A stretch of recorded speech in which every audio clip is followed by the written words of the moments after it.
Before beginning, it is important to point out that this is the second part of a three-part series. To better understand the origins of the National Front and its main players, their influences and backstories, I suggest watching my video, The Origins of the British Far Right. Initially, the plan was to do a chronological account of the National Front, up until the formation of the BNP in 1982.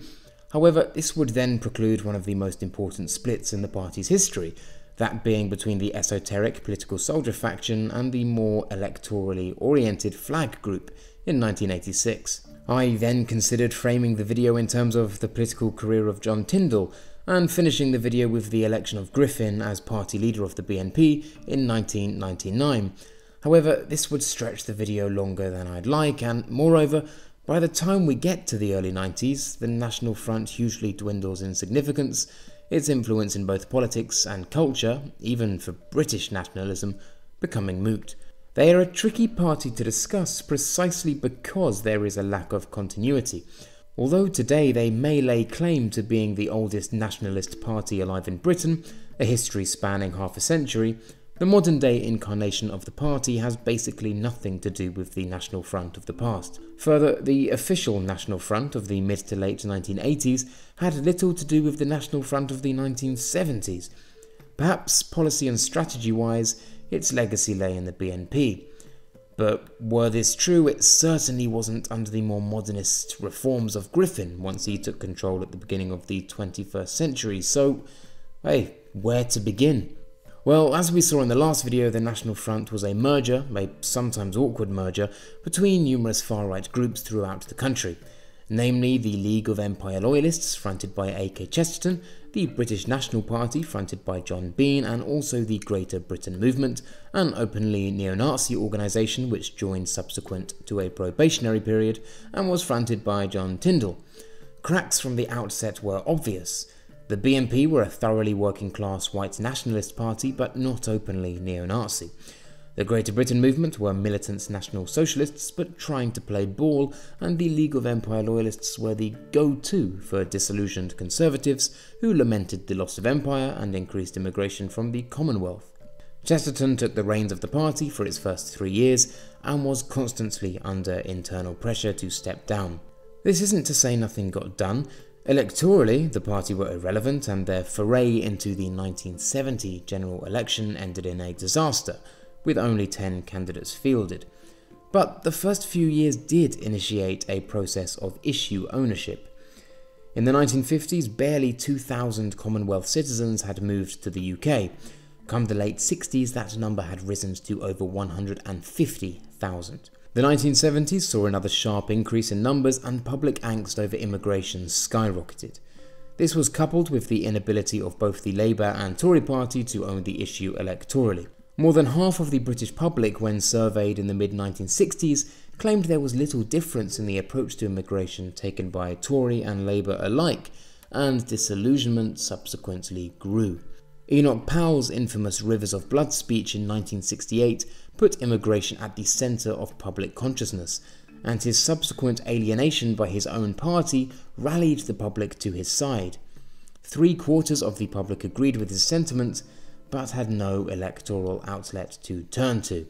So, did the masses flock to the front then? Well, no. The 1969 local elections saw the front obtain an average of 8% of the vote.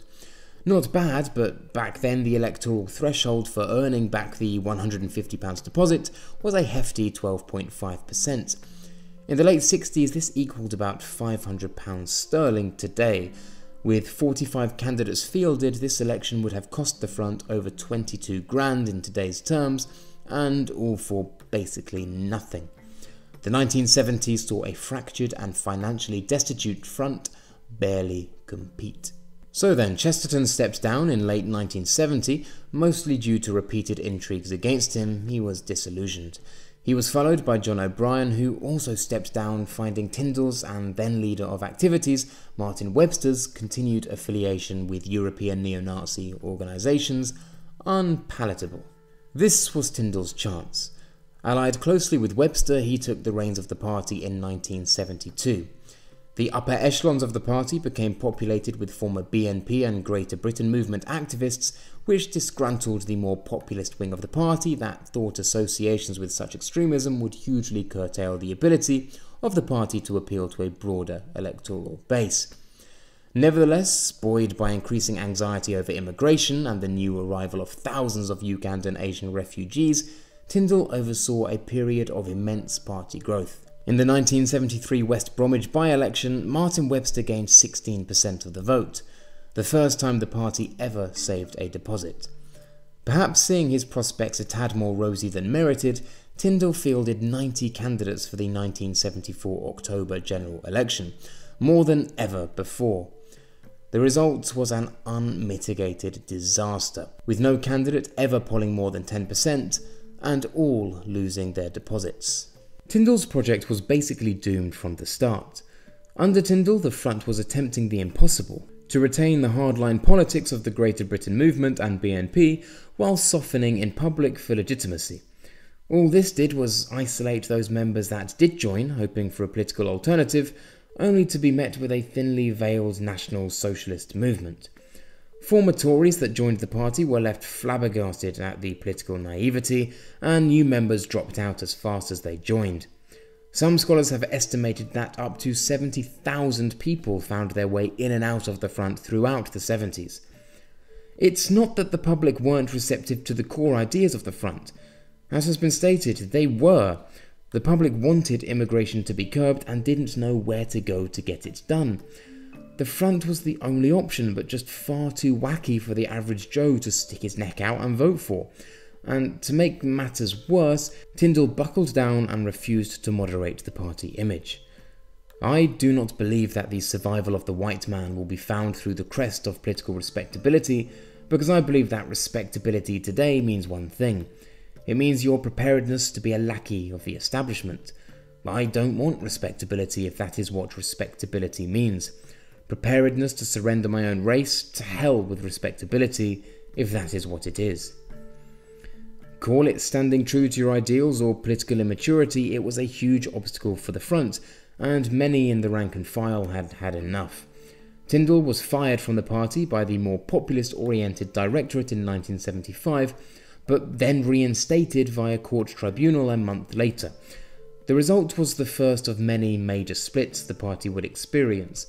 A Conservative-led wing by ex-Tory politician John Kingsley Reid splintered and founded the National Party, which actually experienced more electoral success than the National Front, gaining 2 seats on the Blackburn Council in 1976. Problem was, yet again, the party faced the same issues as the National Front. The party aimed to be more respectable, still very hardline on immigration, but without the Nazi credentials. However, this approach was continually undermined, and key members of the party partook in the more obscure, electorally destitute activities of the political fringes, such as Holocaust revisionism. The party buckled under its own internal contradictions in the early 80s. John Kingsley Reid returned to the Tories and handed over the entire membership list to Searchlight, and that was that. Despite the split, all was not well within the National Front of John Tyndall. He continued to buckle down, and he and Webster continually courted the support of increasingly violent street movements. All this did was reduce the front's message to a subculture as opposed to a real political alternative. There was, however, limited benefit to the increased publicity the violent clashes with political opponents afforded. The front became a household name, and its brand managed to garner over 120,000 votes at the Greater London Council elections of 1977. The story of 1973 to 76 basically repeated itself. Tyndall got overly confident, thought this was the year the front would enter Parliament, and decided to contest 300 candidates in the 1979 general elections. Needless to say, this proved a huge miscalculation.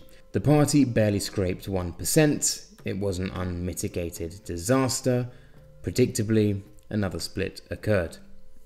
Andrew Fountaine had been a long-time far-right activist. He cut his teeth in the Tory party and then moved to the hard-right League of Empire Loyalists, then nestled in with the BNP, allied with John Bean, and even reluctantly allowed his land to be used for the paramilitary antics of John Tyndall's Spearhead group. However, throughout his time in both the BNP and the Front, he was a consistent voice pleading for moderation. Following the election farce of 1979, he split from the Front and formed the National Front Constitutional Movement, similar in tone to the National Party. Only this time the party was supposed to be a more hardline conservative-esque party, thoroughly removed from Nazism. Well, yeah, the party was a big fat failure and Fontaine retired from politics within a few years. Then we come to another split. For Tyndall, responsibility somehow had to be apportioned. Not on him, of course, no, so the question came to be why the Front had fared so dismally. Some things were out of Tyndall's control, no doubt. The sudden rise of Margaret Thatcher, her incredibly strong rhetoric on the subject of immigration, and her blatant attempt to court the sympathy of National Front voters was certainly problematic. However, for Tyndall, the principal issue was closer to home, namely the homosexuality of his longtime political colleague, Martin Webster. Webster's sexuality was probably the worst kept secret in British nationalism. Actually, one of the cited reasons for the founding of the National Party in 1976 was the so-called endemic homosexuality of the National Front. They even came to purportedly name it the Fairy Ring. Further, the formation of Fontaine's constitutional movement was also due, in part at least, to the preponderance of homosexuals in the leadership. For Tyndall, it was homosexuality that had torn us under the right, and Webster must be gone as a matter of urgency. Without going into detail, Tyndall's appeal to the Directorate failed. Webster wasn't fired from his post, and when Tyndall attempted to reform the party's constitution to give greater power to the chairman over the Directorate, essentially putting greater power in his own hands, he was rebuked. Tyndall then left the National Front in 1980, forming the new and aptly named New National Front. Regarding its formation, Tyndall stated, "I have one wish in this operation and one wish alone, to cleanse the National Front of the foul stench of perversion which has politically crippled it." To be honest, perhaps Tyndall had a modicum of a point, in that Webster certainly was a polarising figure. That said, never once did he reflect on his personal behaviour, nor that, just maybe, his political past had been sullied to the point of being unworkable electorally. Sure, Martin Webster's homosexuality may have alienated a lot of the nationalists within the National Front, but surely was not much of an issue for the electorate, as it was for Tyndall. Alas, the new National Front formed the basis of what would become the new British National Party in 1982, but we'll get to that in the next video. This is where Tyndall exits for today. Thatcher won another unexpected landslide in the 1983 elections, and the Front continued to fade into political obscurity, becoming more and more of a subculture and less of a political party. Webster in the end was ousted by a more radical, youthful and revolutionary wing of the party in 1984. Webster had constantly been lamenting and warning of the rise of a party within a party, oriented around a non-official party magazine, Rising, who would in the end destroy Webster's political career entirely.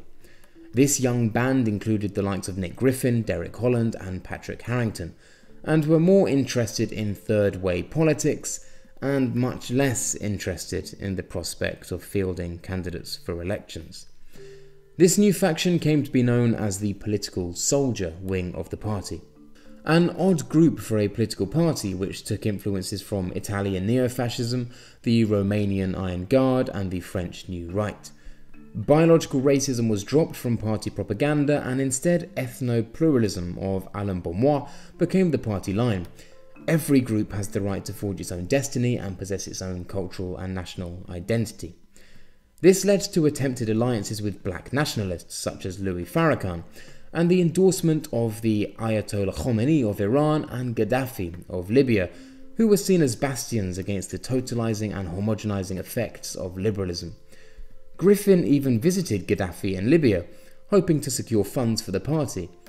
In the end, all he ever received were mountains of copies of Gaddafi's Green Book.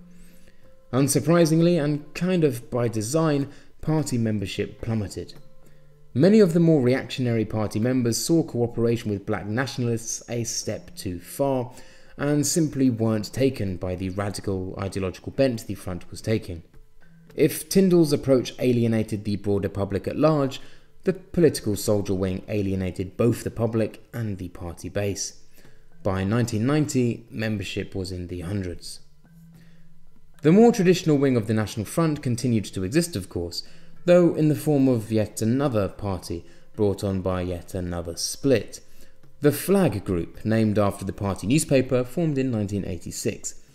In fact, even though the party couldn't claim to be the original National Front, the vast majority of the original party's members flocked to it.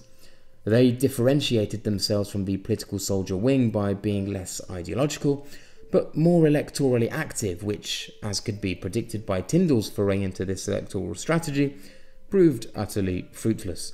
The group committed to every election they could, but lacking any community presence, any funds, and wherewithal, to be honest, lost deposit after deposit. Increasingly, members began defecting to Tyndall's BNP, and by 1990 the party was as good as dead. At this point, the group changed its name to the National Democrats, who, apart from one decent showing in West Bromwich in 1997, never were relevant. A lackluster rump of the party reclaimed the National Front name in the mid-1990s, and that is the incarnation we see today. An incarnation that had forever remained in the political wilderness, and likely forever will. The political soldier wing mind abandoned the name in favour of a new group, called the Third Way, whose current day manifestation is the moribund, but multicultural, National Liberal Party. The National Front was a party dominated by splits, schism and conflict. It never gained electoral success and in the end proved simply too mired in extremism to be attractive to the British populace, despite owning the issue of immigration throughout much of the 70s. John Tyndall's inability to moderate the party image, nor his own rhetoric and strategy, massively curtailed the party's potential. Numerous splits permanently weakened the party, and all election campaigns were necessarily half-hearted as a result. The disillusioning effect of repeated pointless struggles by the ballot sowed the seeds of the political soldier wing, which further pushed the party into the margins of society. However, that is certainly not to say that nationalism never hugely shook up the British political landscape. A decade later, another party was to rise, with political soldier Nick Griffin at the fore. Next up is the rise and fall of the British National Party. Thanks a lot for watching this video. If you liked the video, don't forget to click like and please do subscribe if you haven't already. If you didn't like the video, click dislike, leave a comment and tell me where I went wrong. As always, huge thank you to all of my patrons. It's thanks to you guys that these videos are regular, and please do, if it's within your means to do so, consider donating yourself. As always, thanks again and until next time.